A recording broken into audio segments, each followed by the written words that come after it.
Manusia juga dikenal sebagai Homo economicus atau makhluk ekonomi karena manusia ingin memenuhi kebutuhannya untuk mencapai kesejahteraan.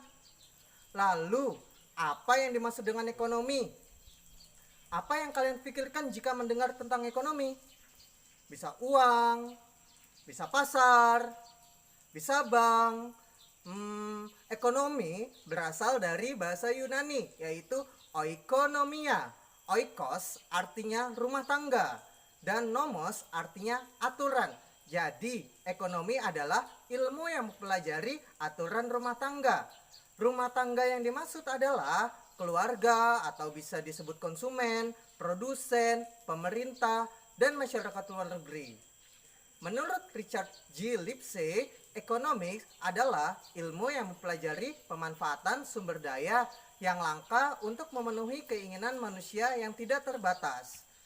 Kebutuhan manusia tentunya sangat banyak, namun alat pemuasnya atau sumber dayanya sangat terbatas. Akibatnya menyebabkan kelangkaan. Pernahkah kalian mendengar terjadinya kelangkaan gas atau kelangkaan bahan bakar minyak sehingga menyebabkan antrian panjang di SPBU? Nah, kelangkaan tersebut terjadi karena ketidakseimbangan antara jumlah kebutuhan dengan sumber daya ekonomi yang ada. Agar alat pemenuhan yang kita miliki dapat mencukupi kebutuhan, maka sebaiknya kita menentukan skala prioritas. Misal, kamu punya uang 200.000.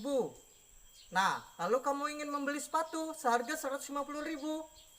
Guru di sekolah menyuruh membeli buku pelajaran seharga 50.000. Tiba-tiba teman mengajak nonton film di bioskop dengan harga 50.000. Kira-kira sebagai pelajar, mana yang akan kalian pilih? Prioritas pelajar tentunya akan membeli sepatu dan buku pelajaran. Baik, sekarang kita akan membahas jenis-jenis kebutuhan. Pertama, macam-macam kebutuhan menurut intensitasnya atau tingkatannya. Ada kebutuhan primer, kebutuhan sekunder, dan kebutuhan tersier.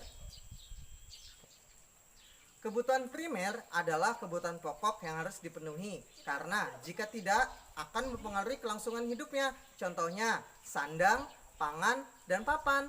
Bisa dibayangkan bagaimana jika kita tidak memakai pakaian.